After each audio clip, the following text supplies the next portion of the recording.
Chapter 10, slide up, it's important.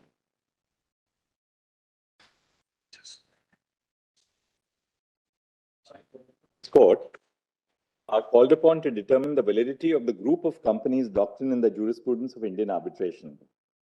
The doctrine provides that an arbitration agreement, which is entered into by a company within a group of companies, may bind non-signatory affiliates if the circumstances are such as to demonstrate the mutual intention of the parties to bind both signatories and non-signatories.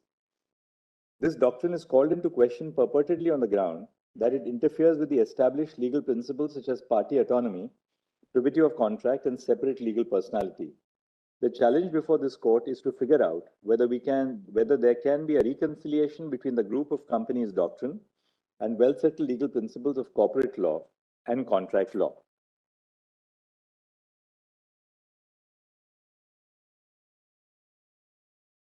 The arguments advanced by counsel on both sides of the aisle indicate that this constitution bench has been primarily called upon to determine the validity of the group of companies doctrine in Indian arbitration jurisprudence. However, there are other broad ancillary issues which have been raised by the council. These include, 1, whether the Arbitration Act allows the joinder of a non-signatory as a party to an arbitration agreement, and 2, whether Section 7 of the Arbitration Act allows for determination of an intention to arbitrate on the basis of the conduct of the parties. This bench will address the issues arising out of the order of reference as well as the above-mentioned ancillary issues in due course.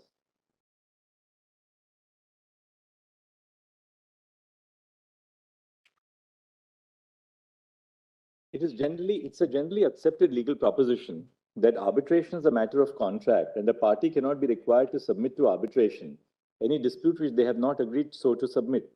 Since consent forms the cornerstone of arbitration, a non-signatory cannot be forcibly made a party to an arbitration agreement, as doing so would violate the sacrosanct principles of privity of contract and party autonomy. However, in the case of multi-party contracts, the courts and tribunals are often called upon to determine the parties to an arbitration agreement. The general method to figure out the parties to an arbitration agreement is to look for the entities who are named in the recital and have signed the agreement. The signature of a party on the agreement is the most profound expression of the consent of a person or entity to submit to the jurisdiction of an arbitral tribunal. However, the corollary that persons or entities who have not signed the agreement are not bound by it may not always be correct. A written contract does not necessarily require that parties put their signatures to the document embodying the terms of the agreement. Therefore, the term non-signatories instead of the traditional third parties seems the most suitable to describe situations where consent to arbitration is expressed through means other than signature. A non-signatory is a person or entity that is implicated in a dispute which is the subject matter of an arbitration, although it has not formally entered into an arbitration agreement.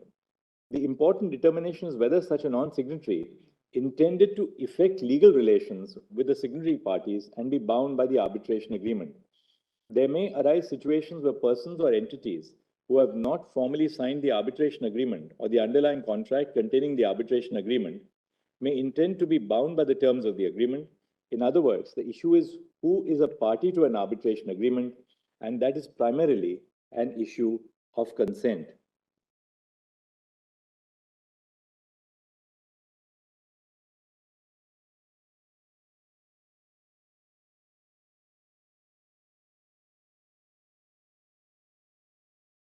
Reading Section 7 of the Arbitration Act in view of the above discussion gives rise to the following conclusions. First, arbitration agreements arise out of a legal relationship between or among persons or entities which may be contractual or otherwise.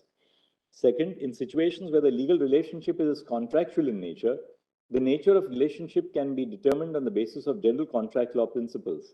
Third, it is not necessary for the persons or entities to be signatories to the arbitration agreement to be bound by it. Fourth, in case of non-signatory parties, the important determination for the courts is whether the persons or entities intended to or consented to be bound by the arbitration agreement or the underlying contract containing the arbitration agreement, through their acts or conduct. Fifth, the requirement of a written arbitration agreement has to be adhered to strictly, but the form in which such agreement is recorded is relevant. Sixth, the requirement of a written arbitration agreement does not exclude the possibility of binding non-signatory parties if there is a defined legal relationship between the signatory and non-signatory parties.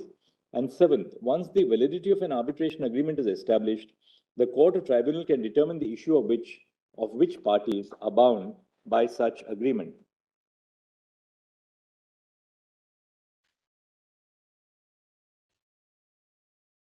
Arbitration law is an autonomous legal field. While the main purpose of corporate law and contract law is imputation of substantive legal liability, the main purpose behind the law of arbitration is to determine whether an arbitral tribunal has jurisdiction over the dispute arising between parties to an arbitration agreement. On the one hand, the courts and tribunals cannot lightly brush aside the decision of the parties to not make a person or entity as a party to the arbitration agreement. The fact that the non-signatory did not put pen to paper may be an indicator of its intention to not assume any rights or responsibilities under the arbitration agreement. On the other hand, courts and tribunals cannot adopt a rigid approach to exclude all persons or entities who, through their conduct and relationship with the signatory parties, intended to be bound by the underlying contract containing the arbitration agreement. The area of arbitration law not only concerns domestic law, but it also encompasses the international law, particularly when it pertains to the enforcement of international arbitral awards. Therefore, this court ought to adopt a balanced approach without compromising on the basic principles of arbitration law, contract law, and company law to ensure that the resultant legal framework is consistent with internationally accepted practices and principles.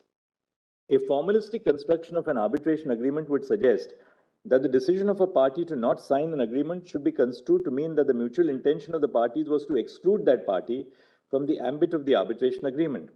Indeed, corporate entities have commercial and contractual freedom to structure their business in a manner to limit their liability.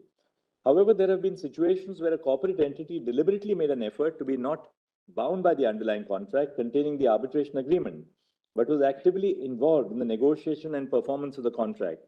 The level of the non-signatory party's involvement was to the extent of making the other party believe that it was a veritable party to the contract and the arbitration agreement contained under it. Therefore, the group of companies doctrine is applied to ascertain the intentions of the parties by analyzing the factual circumstances surrounding the contractual agreements. The group of companies doctrine was developed by international arbitral tribunals, specifically in the context of arbitration, and is not generally used in other areas of law. Although the existence of a group of companies is a necessary condition, it is not the sufficient condition to determine the intention of the parties. In almost all formulations, courts and tribunals have cautioned that the mere membership of a non-signatory in a group of companies is not enough to bind it to the arbitration agreement. Rather, the courts need to determine first the existence of a group of companies and second, the conduct of the signatory and non-signatory parties which indicate their common intention to make the non-signatory a party to the arbitration agreement. Thus, the group of companies doctrine is similar to other consent-based doctrines such as agency, assignment, assumption, and guarantee, to the extent that it is ordinarily applied as a means of identifying the common intention of the parties to bind the non-signatory to the arbitration agreement.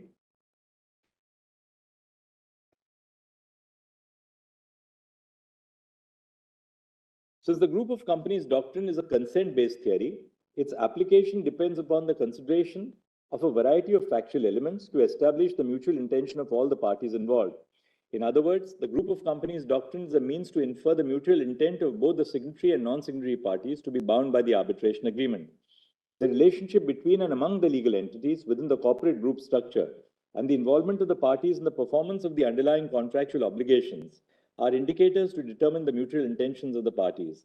The other factors, such as the commonality of the subject matter, composite nature of the transactions, and the performance of the contract, ought to be cumulatively considered and analyzed by courts and tribunals to identify the intention of the parties to bind the non-signatory party to the arbitration agreement. The party seeking joinder of a non-signatory bears the burden of proof of satisfying the above factors to the satisfaction of the court or tribunal, as the case may be.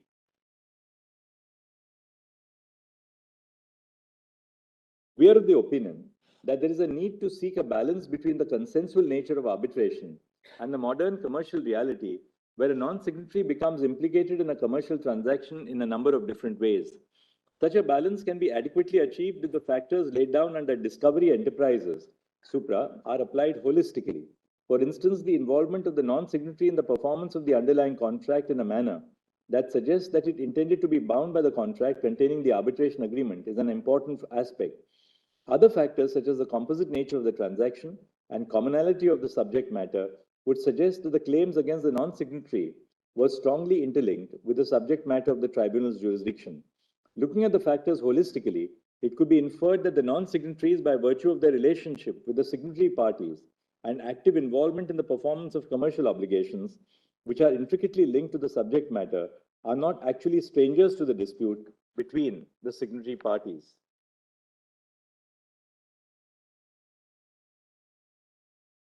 One of the questions that has been referred before us is whether the phrase claiming through or under in section 8 could be interpreted to include the group of companies doctrine. The group of companies doctrine is founded on the mutual intent of parties to determine if the non-signatory entity within a group could be made a party to the arbitration agreement in its own right. Such a non-signatory entity is not claiming through or under a signatory party. As mentioned above, the phrase claiming through or under is used in the context of successors in interest that act in a derivative capacity and substitute the signatory party to the arbitration agreement. To the contrary, the group of companies doctrine is used to bind the non-signatory to the arbitration agreement so that it can agitate the benefits and be subject to the burdens that it derived or is conferred in the course of the performance of the contract. The doctrine can be used to bind a non-signatory party to the arbitration agreement, regardless of the phrase claiming through or under, as appearing in sections 8 and 45 of the Arbitration Act. In K.R.L controls, this court joined the non-signatory entities as parties to the arbitration agreement in their own rights on the basis that they were signatories to ancillary agreements which were closely interlinked with the performance of the principal agreement containing the arbitration agreement. This court in K.R.L controls reasoned that the non-signatory parties, being a part of the same corporate group as the signatory parties, were subsidiaries in interest or subsidiary companies, and therefore were claiming through or under the signatory parties. As held above, the phrase claiming through or under only applies to entities acting in a derivative capacity and not with respect to joinder of parties in their own right. Therefore, we hold that the approach of this court in K.R.L controls, to the extent that it traced the group of companies doctrine to the phrase claiming through or under, is erroneous and against the well-settled principles of contract and commercial law. As observed above, the existence of the group of companies doctrine is intrinsically found in the principle of mutual intent of parties to a commercial bargain. In case of joinder of non-signatory parties to an arbitration agreement, the following two scenarios will prominently emerge. First, where a signatory party to an arbitration agreement seeks joinder of a non-signatory party to the arbitration agreement. And second, where a non-signatory party itself seeks invocation of an arbitration agreement.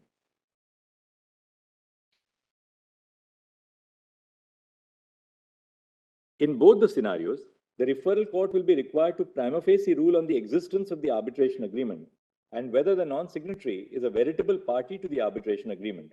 In view of the complexity of such a determination, the referral court should leave it for the arbitral tribunal to decide whether the non-signatory party is indeed a party to the arbitration agreement on the basis of the factual evidence and application of legal doctrine. The tribunal can delve into the factual, circumstantial, and legal aspects of the matter to decide whether its jurisdiction extends to the non-signatory party. In the process, the tribunal should comply with the requirements of the principles of natural justice, such as giving an opportunity to the non-signatory to raise objections with regard to the jurisdiction of the arbitral tribunal. This interpretation also gives true effect to the doctrine of competence by leaving the issue of determination of true parties to an arbitration agreement to be decided by the arbitral tribunal under section 16. In view of the discussion above, we arrive at the following conclusions. A, the definition of parties under section 2(1)H, read with section 7 of the Arbitration Act, includes both signatory as well as non-signatory parties. B, conduct of the non-signatory parties could be an indicator of their consent to be bound by the arbitration agreement. C, the requirement of a written arbitration agreement under section 7 does not exclude the possibility of binding non-signatory parties. D, under the Arbitration Act, the concept of a party is distinct and different from the concept of persons claiming through or under a party to the arbitration agreement. E, the underlying basis for the application of the group of companies doctrine rests on maintaining the corporate separateness of the group of companies while determining the common intention of the parties to bind the non-signatory to the arbitration agreement.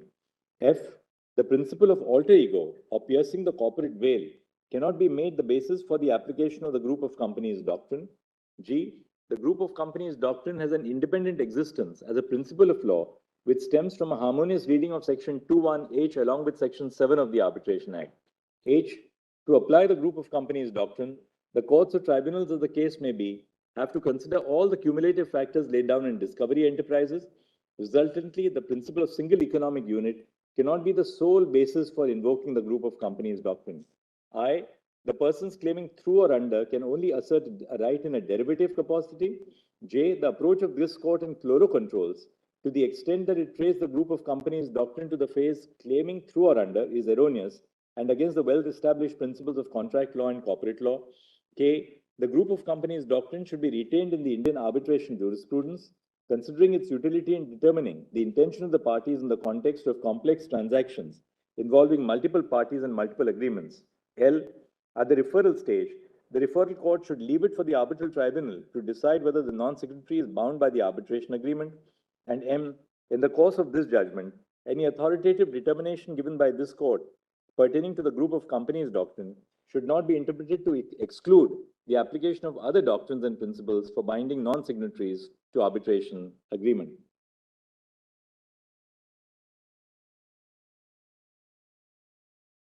We answer the questions of law referred to this constitution bench in the above terms.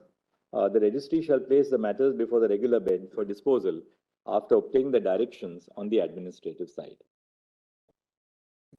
My learned brother Justice Narasimha, this one I just said.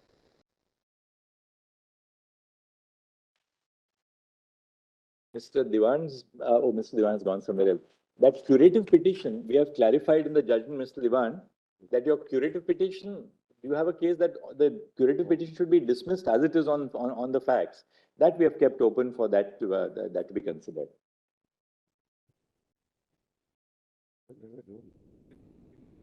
That's a different case. Man. Oh.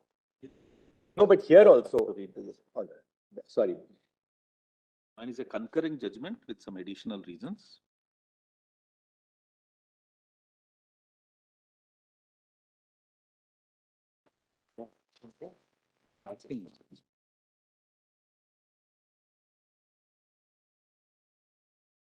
So basically, we have upheld the group of companies doctrine, but we have said that K.R.L controls was, in that sense, erroneous. Both Brother Narasimha and I have said that K.R.L controls was erroneous by relying on claiming by or under. I'll just quickly point out a few submissions with respect to the articles of the Constitution. I've just completed part 2. Before that, just one point of, I think, correction. Mr. Sibal had interjected yesterday and suggested that the Nandita Saikia study had compared pre-reorganization Assam statistics with post-reorganization. Now, we've checked it up, and I'll just give you 2 pages. This does not seem to be correct because the authors have been very careful. I'll just give you the pages. At pages 2956 and 2957 of volume 4, below both tables 2.6 and 2.7, the authors specifically indicate that they have considered the period consistent and the areas consistent with the 2011 census boundary of Assam. So that you may just note, there is a specific notation which has been made by the authors below tables 2.6 and 2.7. They've gone on the basis of the 2011 census by which reorganization took place, and they have compared as far as the earlier period is concerned with those same districts, etc. So that's just a point. Now, if I may just, if your lordships could just take up the Constitution, please. Just a few articles that I want to place. So first is, of course, Article 13(2). The state shall not make any law which takes away or abridges the rights conferred in this part, and any law made in contravention of this clause shall, to the extent of the contravention, be void. So I wish to just emphasize, even an abridgment would not be, ought not to be countenanced if your lordship finds that, in fact, you have, there is such an abridgment. The other couple of articles that I wanted to point out was 29(1). We'll make our submissions on that. But 29(1), protection of interests of minorities. So it comes under the heading cultural and educational rights. And as far as 29(1) is concerned, any section of the citizens residing in the territory of India or any part thereof having a distinct language, script or culture of its own shall have the right to conserve the same. And in our respectful submission, the impact which this impugned provision has directly impacts our ability to conserve broadly our cultural rights, but specifically also aspects of distinct script, distinct language. Then please go to Articles 326 and 327.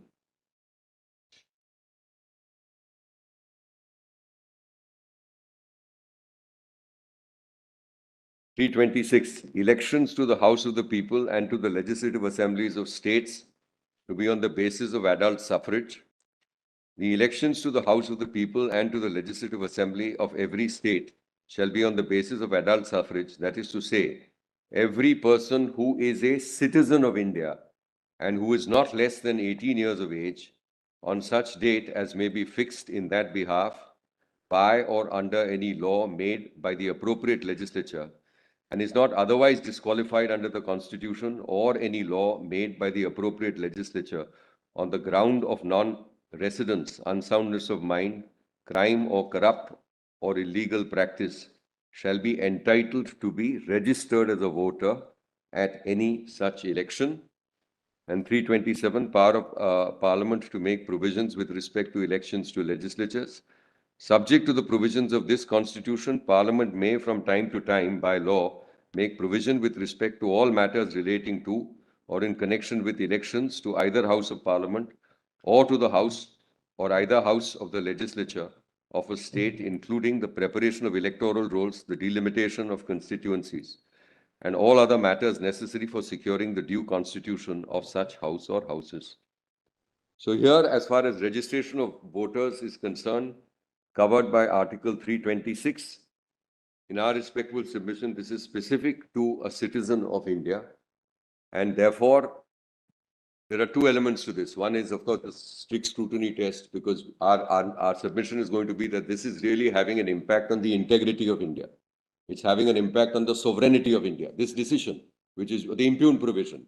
And inasmuch as it so does impact, a strict scrutiny ought to be applied while examining the validity of the law.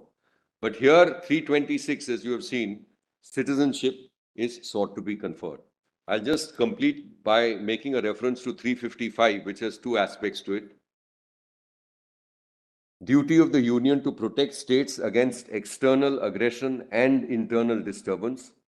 It shall be the duty of the Union to protect every state against external aggression and internal disturbance, and to ensure that the government of every state is carried out in accordance with the provisions of this Constitution. And here we have, of course, the advantage of a judgment in Sonowal 1 with respect to the external aggression aspect. But here, this is also, there is a notion also of internal disturbance. And in our respectful submission, this statutory provision is such that it would lead to internal disturbance. It encourages and causes internal disturbance in parts of the country. And therefore, as far as 355 is concerned, your Lordship will keep that facet in mind. Now, my Lords, may I request you to please take up the Citizenship Act.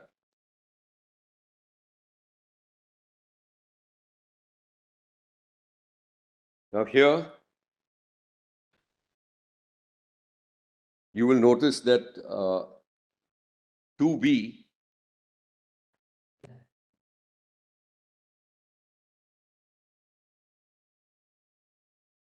your Lordships have it? Do you have it separately? Yeah.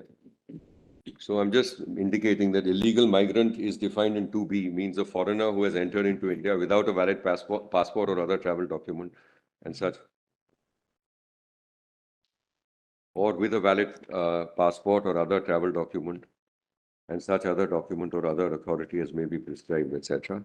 And then you will also find that there in 2H, you have a definition of undivided India.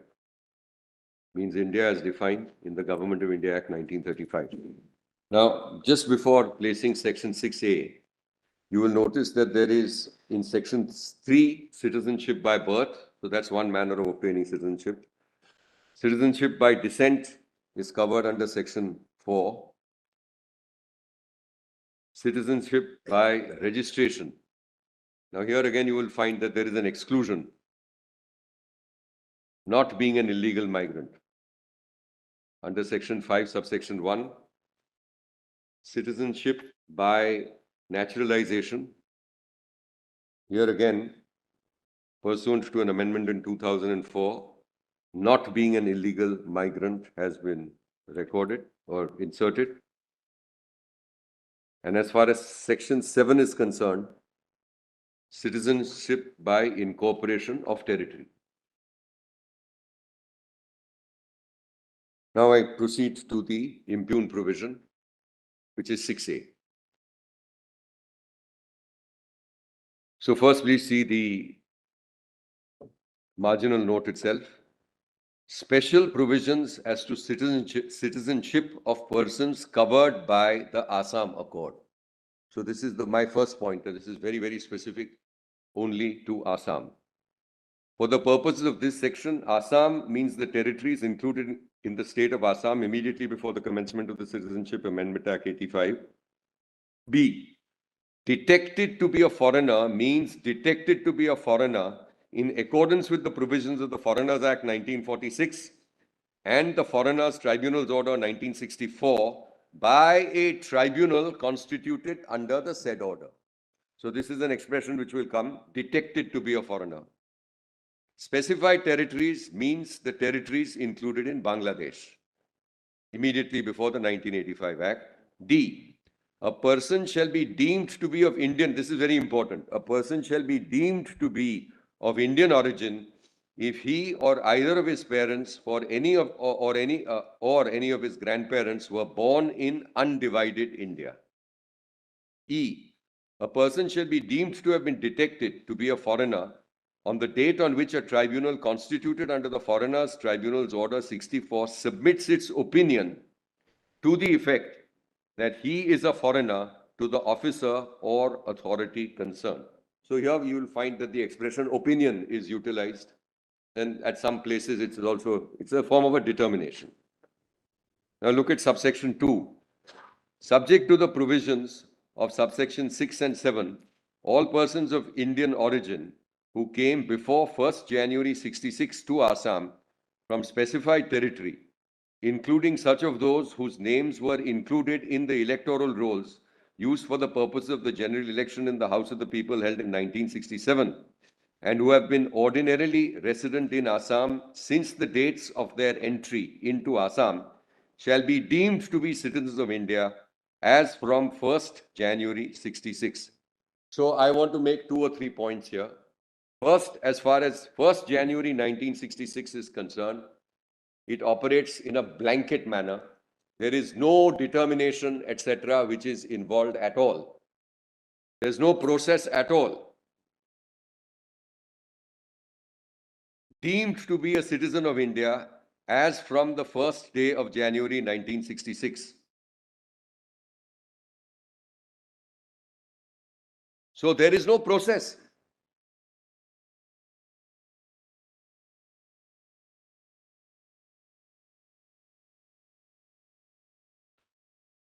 Now there's a second point I want to emphasize. Please see the expression has been ordinarily resident in Assam since the dates of their entry into Assam. And you will find this also in the next subsection. This, in our respectful submission, the effect and the impact of this particular provision is that people will continue to remain in Assam, one.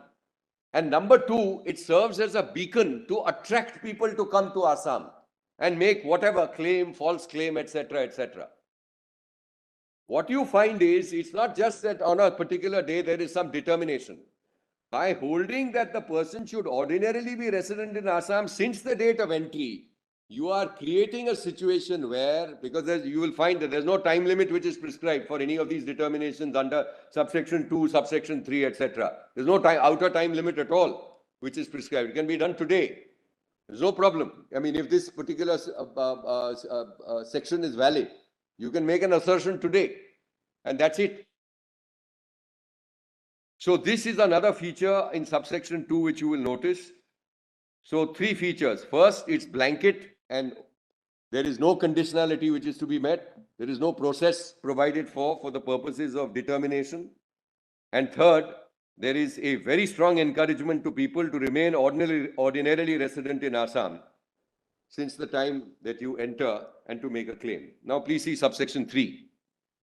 Subject to the provisions of subsection 6 and 7, every person of Indian origin who came to Assam on or after the first day of January 66, but before the 25th day of March 1971 from the specified territory, and B, has since the date of his entry into Assam been ordinarily resident in Assam, and C, has been detected to be a foreigner, shall, so detected, so these 3 conditions, actually there are 4 conditions, your lordship may have noticed.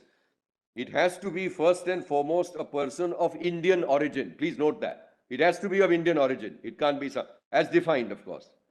Came to Assam on or after 1st January, that's before 25th March.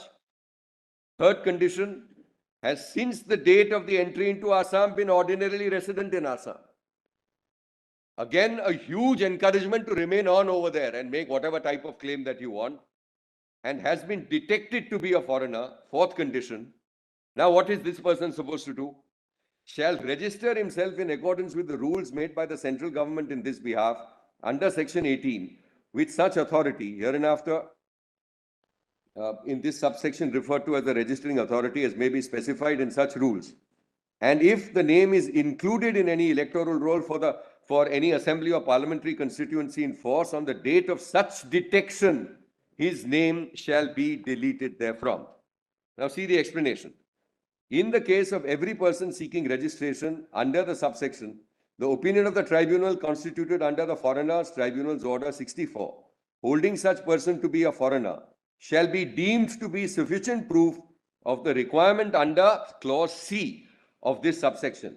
And if any question arises as to whether such person complies with any other requirements under this subsection, the registering officer authority shall, 1, if such opinion contains a finding with respect to such other requirement, decide the question in conformity with such finding.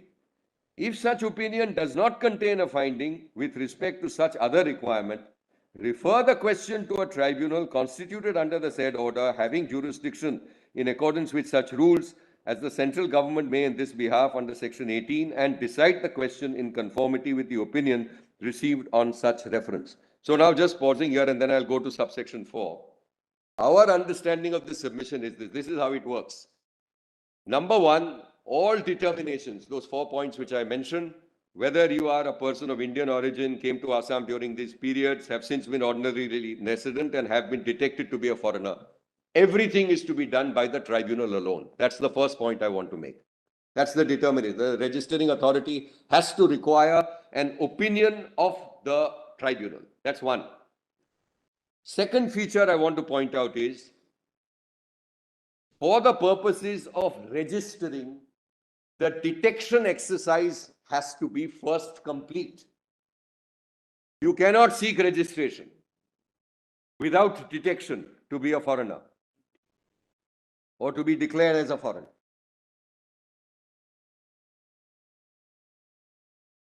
Third, there is no time on our understanding prescribed for this exercise at all, within which it is to be completed. What is the second one? Sorry? What is the second one? The detection by the tribunal of the foreigner is a condition precedent for applying for registration.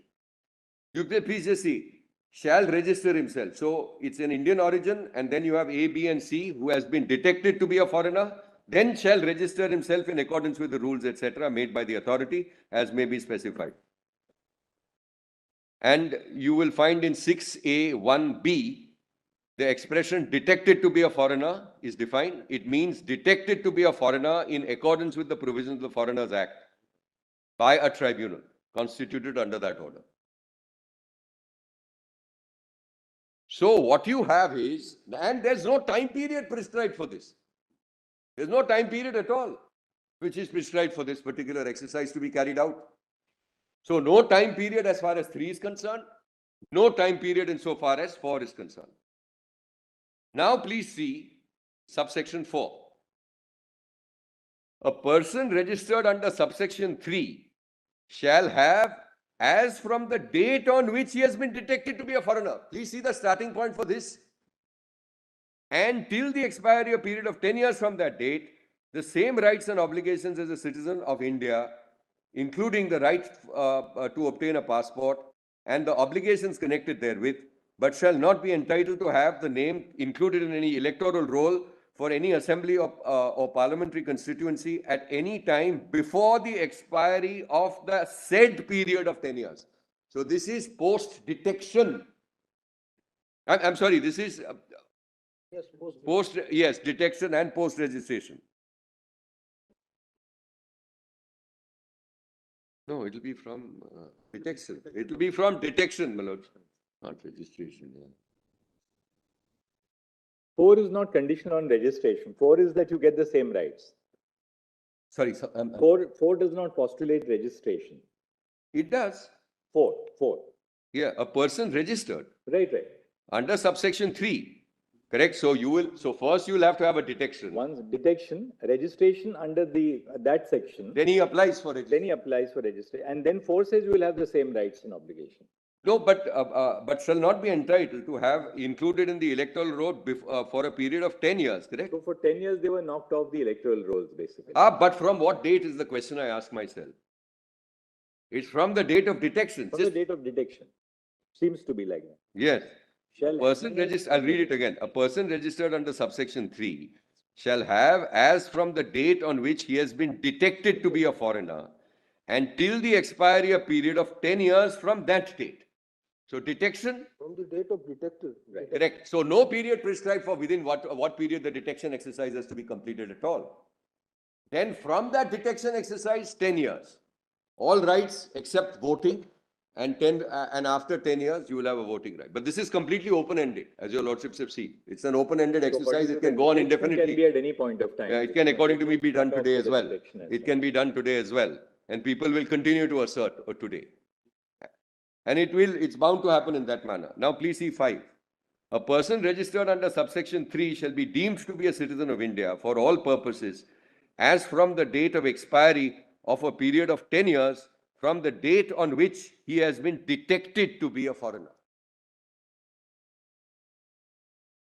So this is again open-ended. 6 and 7 are narrow exceptions. I don't believe those really are particularly relevant to us. I'll place 8 though. 8. Save as otherwise expressly provided in this section, the provisions of this section shall, sorry. Yeah. I just was placing subsection 8, which gives overriding effect. Overriding effect. Yes. Save as otherwise expressly provided in this section, the provisions of this section. Just out of curiosity, I want to know, what is the position of the children born? So I'll tell you my Go position. by this. So I'll just give you my Used to position. be But The legislature where like putting the cart before the horse, it's on the reversal side. no, I understand. So I want to just respond by giving you what our position is, though that might be itself the subject matter of a separate exercise which has to take place. So as your lordships have seen that there is a notion of citizenship by birth, correct? Our understanding is, and even insofar as the manner of registration is concerned, as far as NRC process is concerned, if you are born to illegal immigrants, according to us, it is implicit that you cannot be registered or placed on the register of citizens. That's my respectful submission. That's my understanding of the law, and this will apply across the country. So there is a certain text, and there is a context also in terms of, you will find in section 3 of citizenship by birth. But our submission or our position, I shouldn't say my submission because I don't want to get into that separate section. Actually, see section 3 because. No, I understand. Yeah. So section 3, that is going to be a matter of interpretation and construction which will take place. And at an appropriate stage, the authorities at this point. 3 postulates that, on or after every person born in India, we'll say takes clause C, Yeah, on after 2003 Amendment Act, yeah, both of his parents are citizens of India, yeah. or one of whose parents is a citizen of India and the other is not an illegal migrant at the time of the birth. Yeah.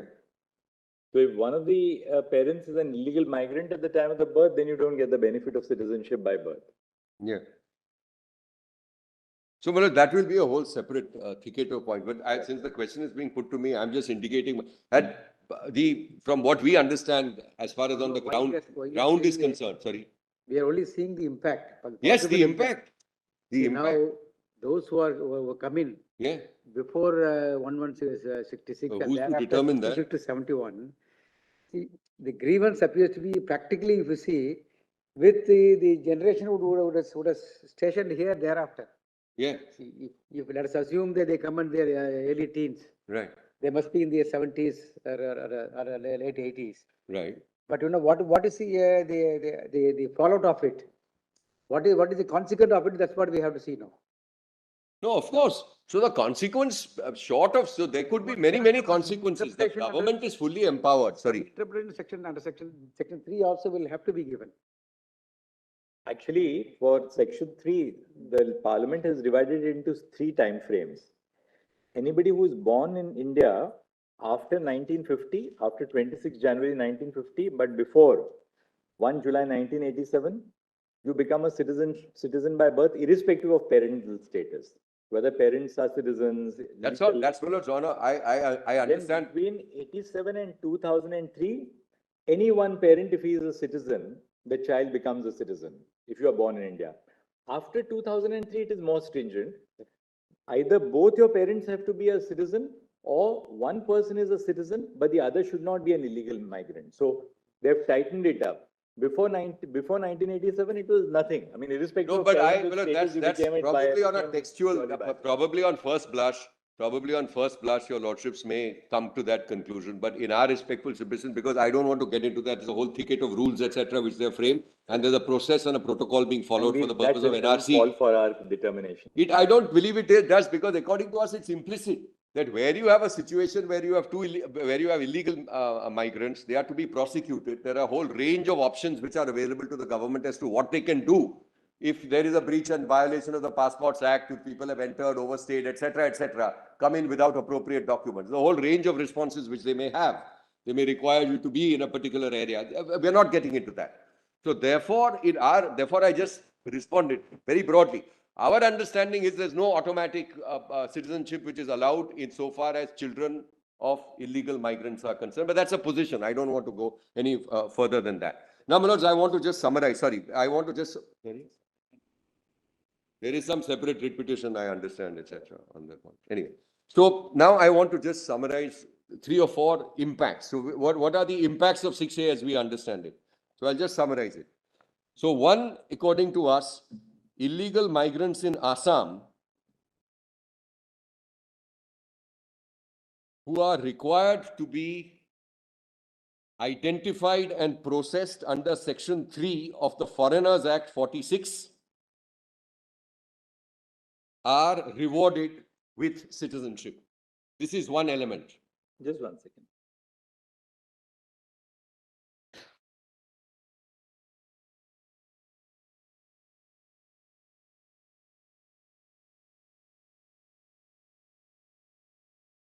So illegal migrants who ordinarily should have been identified and processed in terms of Section 3 of the Foreigners Act 1946, they are rewarded with citizenship. That's my first point. Insofar as prior to 1166 is concerned, there is no scrutiny envisaged at all.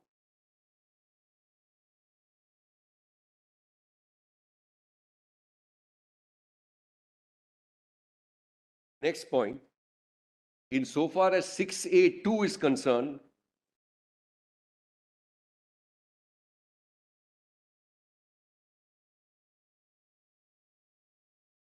it is with respect to persons of Indian origin. But there is no machinery under 6A2 for making such a determination.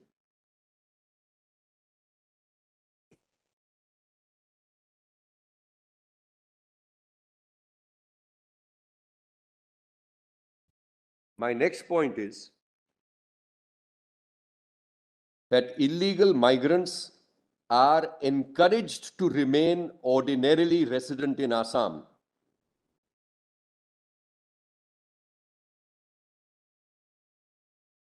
Since this would entitle them to claim citizenship in terms of 6A3B.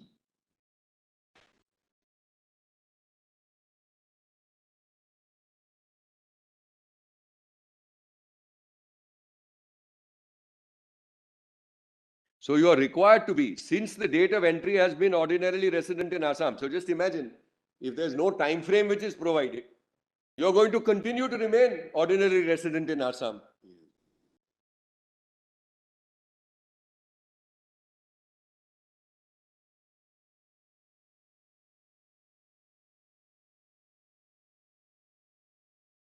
This whole notion of ordinarily resident in Assam binds down the person to Assam, and it impinges upon all those other rights which I have already mentioned to the court.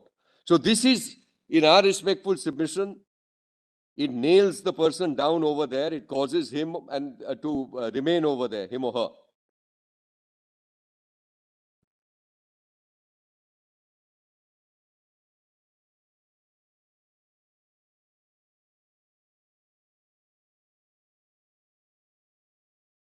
So this person just continues to linger and remain over here. He'll just, now the next point.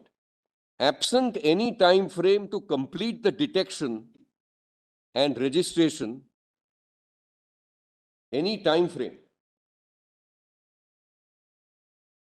to complete detection and registration, these are separate, of course. Illegal migrants are incentivized to stay on in Assam in violation of law.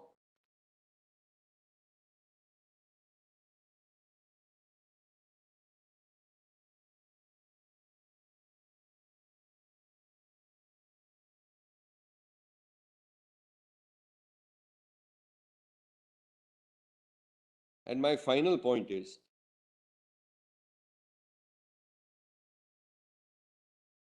because the sequitur of ordinarily resident is people who have come are not even going to move elsewhere in the country. That's what I intended to convey. And the final point is that the very existence of Section 6A continuing on the statute book operates even today as a beacon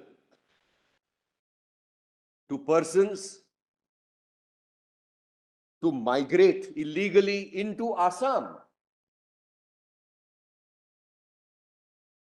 And then perhaps game the system in whatever manner they want and make a claim for citizenship. This is not there anywhere else in respect of any other part of the country. So it's open-ended.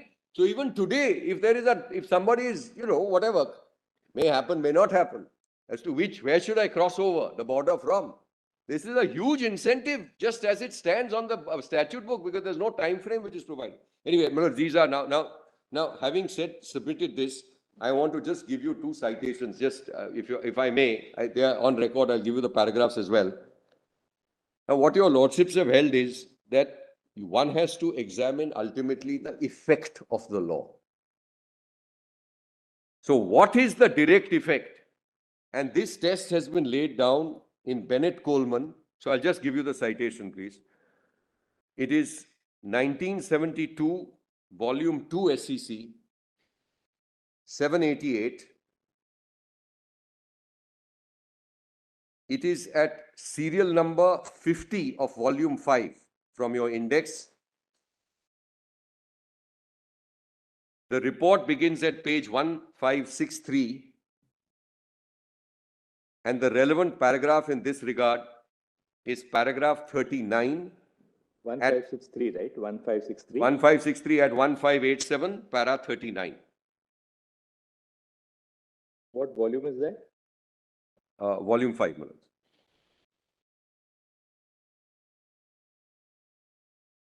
Serial number 50 of the index, and also in K.R.L, Justice Sabharwal's judgment. I'll just give you again the citation.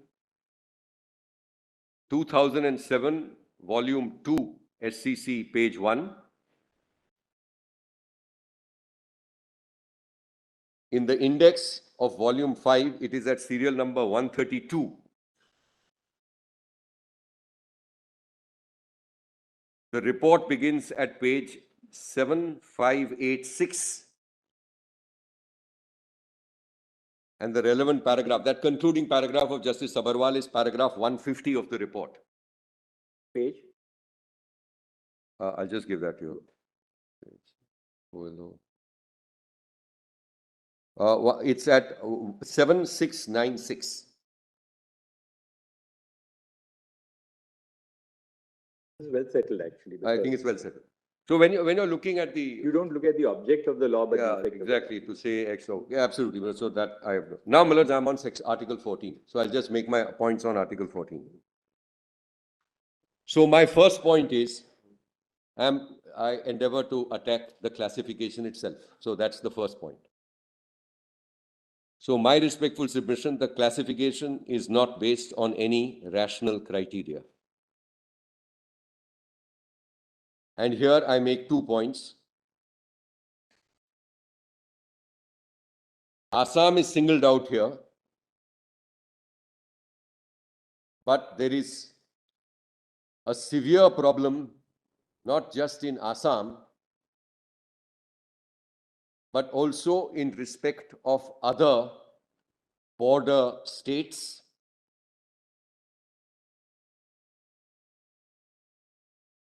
with respect to illegal migrants from Bangladesh, including inter alia, West Bengal, Meghalaya, Tripura, etc. I go further and submit on the basis of the materials which I have already read yesterday, that there are other non-border states also. So 2 of them which were mentioned, for example, was Maharashtra was mentioned, Rajasthan, NCT of Delhi, you also may recall from those studies, etc., where this problem is there. So my submission is, first, Assam and the other immediate neighboring border states form a single homogeneous class. My second alternative submission is that surely all the states affected by illegal migrants, whether at the border or elsewhere, for example, Bihar also has a huge problem, etc., face, West Bengal has a huge problem, form a single homogeneous class. And to single out Assam, in our respectful submission, is impermissible. Particularly having regard to the enormous adverse consequences on the community and on individuals as far as Assam is concerned. So this is one part of my Article 14 submission. The next point which we wish to make is that a violent or indeed any type of political agitation resulting in a political settlement is not a sufficient basis for classification. Just repeat it, Mr. Yes. Siva. Plus, I would respectfully submit that, look, nobody has disputed the fact that there was a political settlement. So there was a the Assam Accord, correct? That, in our respectful submission, is not a sufficient rational basis for the present classification, which is singling out and isolating Assam. For the purposes of your political accord, if the problem was in Assam, yes, you have an accord, you have an Assam Accord. But when you're making the law has to be something which follows which meets the constitutional test. That's essentially it. So this by itself can't be, in the facts of our case and having regard to the impacts which are going to. Mr. Devan, your arguments would be still the same. Yes. If the benefit of Section 6A were to be given in all the other border states affected by illegal immigration. Yeah. suppose they were to extend 6A, Yeah, not just to Assam, Yeah. but if 6A were to apply to, say, West Bengal, to Yeah. Tripura, yes. Then Then this, it this will get- part of my argument may not be not available. be there. Sorry?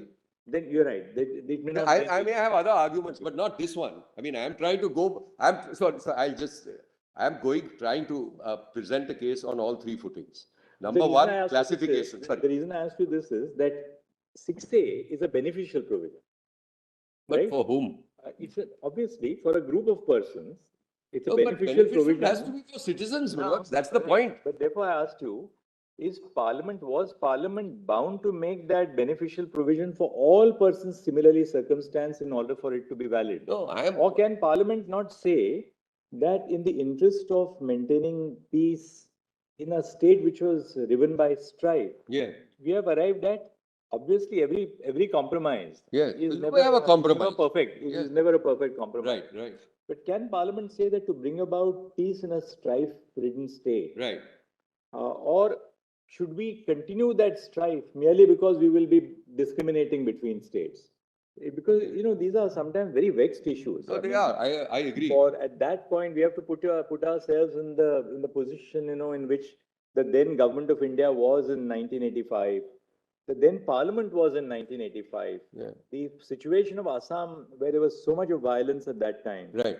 So any solution which they were finding is bound to be an inexact solution. You cannot have a mathematical solution in these cases. But the issue, we don't need to be So trouble suppose, ourselves. definitely I asked you, suppose Sorry. they had given 6A generally. Yeah. Suppose they had said 6A will apply to any state, any Yes, person coming but to then the India. impact would not have been on me. You see, this person, ordinary resident in Assam, right, which nails people down over there, which encourages people over there. That point you've made. Well, I meant, so therefore, your lordship is right that if it had been an across the board dilution or whatever, 6A was applied across the country, then many of these arguments may not have survived. Your lordship is correct. I concede that.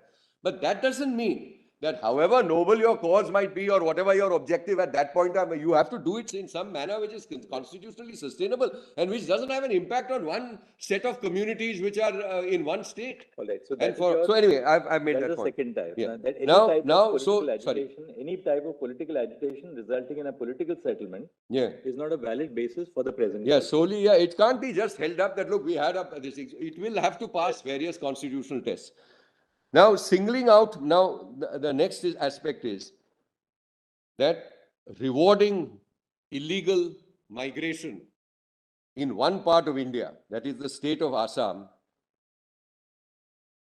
that is into the state of Assam, this is a separate point, is and by itself a discriminatory object. So what your lordships have held is that, look, you may have a very clear classification. Your classification may be linked to the object which you want to receive. But if the object itself is discriminatory, then the law falls foul of Article 14. So here we have that 7-judge bench in Nagpur Improvement Trust. Just one thing.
Sorry, may I continue? Yes, Mr. So may I just state the point and then the point is that I'll read from the 7-judge bench in Nagpur Improvement Trust, just one passage, and then I'll give your lordship the citation.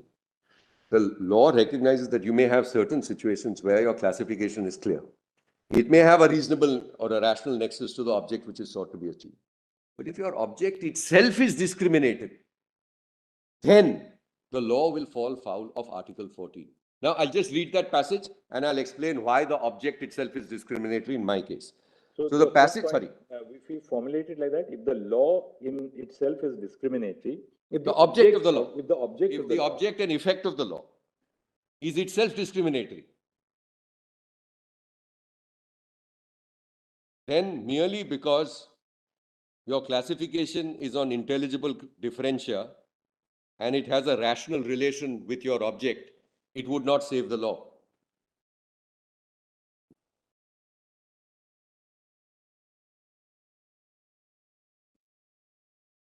So I'm now just reading one passage from Nagpur Improvement Trust, which is a 7-judge bench judgment versus Vittal Rao. I'll give you the citation, but I'll read the passage. It's para 26. It is now well settled that the state can make a reasonable classification for the purpose of legislation. It is equally well settled that the classification, in order to be reasonable, must satisfy two tests. One, the classification must be founded on intelligible differentia, and two, the differentia must have a rational relation with the object sought to be achieved by the legislation in question. In this connection, it must be borne in mind that the object itself should be lawful. The object itself cannot be discriminatory.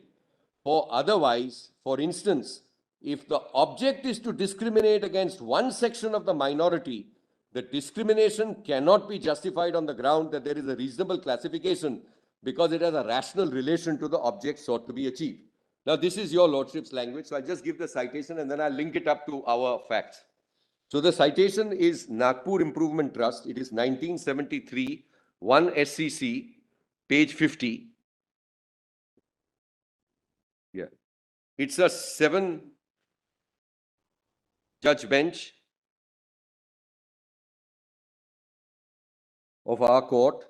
It is at serial number 52 of the index in volume 5. It begins at page 1644. And the relevant paragraph is paragraph 26, which is at page 1650. And this judgment, I might just indicate, is followed in Subramaniam Swamy versus CBI, which is a 5-judge bench, 2014, 8 SCC, page 682. 2014, volume 8, Supreme Court cases 682. Yes, at serial number 154 of volume 5 in the index. And the report itself begins at page 9323. The relevant paragraphs being paras 44, 9359, 58 at 9366, and 68 at 9371. Now, just let me explain in a moment as to what would happen to an illegal immigrant outside of Assam. So just let me summarize that very briefly. Appropriate orders can be passed for arrest and detention under section 3(2)(g) of the Foreigners Act 1946. one second.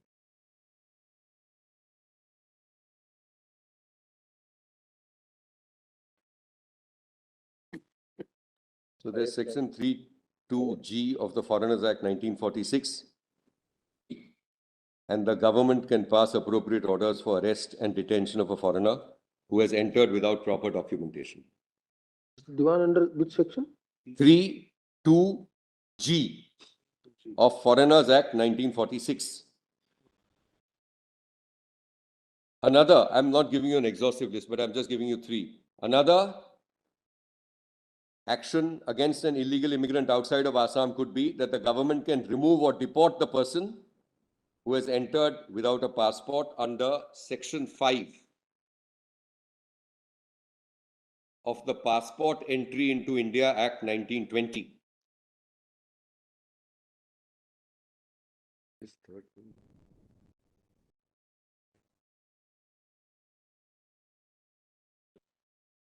And there is a criminal prosecution the person would be exposed to, including imprisonment up to 5 years under Rule 6 and Rule 3 of the Passport Entry into India Rules 1950, read with Section 3, is it? Of the 1920 Passports Entry into India Act.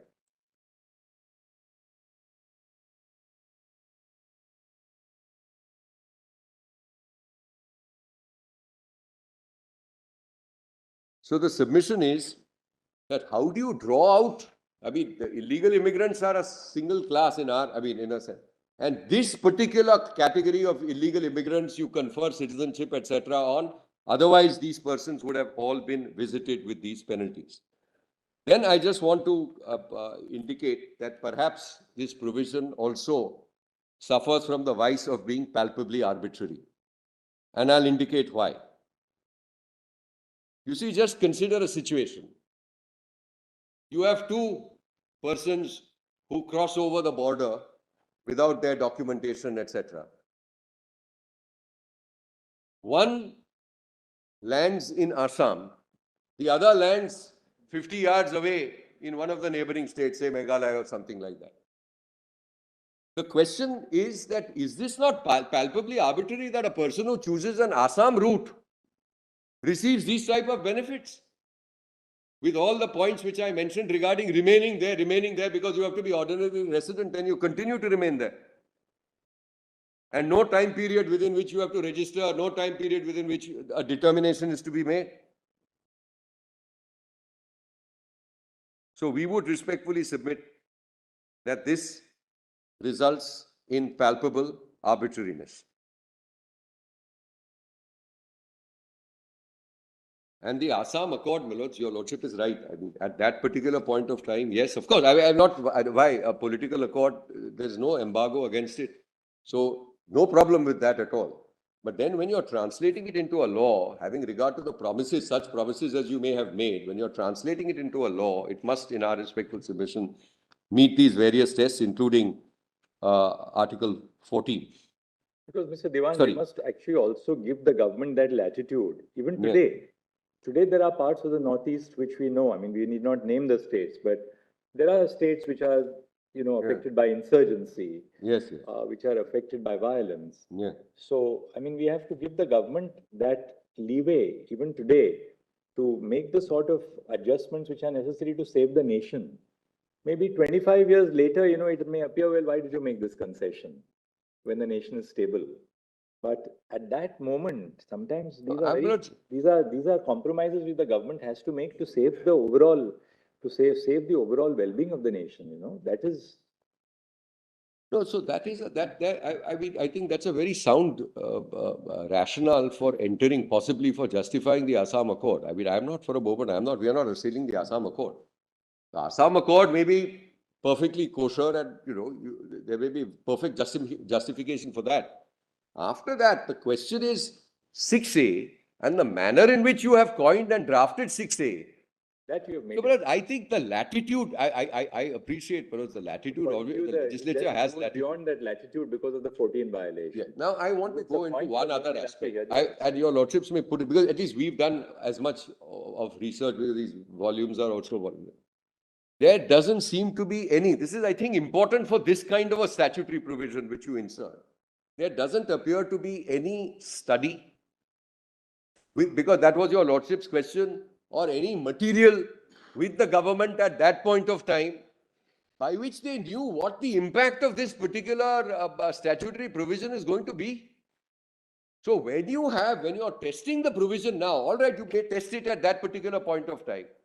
But you keep these open-ended provisions, which I'm not going to repeat. You keep them open for all time. You can come and register whenever you like. You can come and make a claim and people will just linger on. Having regard to all of that. That point you've Yes, made, Mr. having regard to all of that, Manoj, in our respectful submission, no study, no material estimates, Manoj. Some estimates that, look, these are the number of people who we feel will benefit from this 1st January 66 deadline. The second is, these are the number who will benefit between 66 and 71. There is no such material that at least we have been that we have seen. Yeah.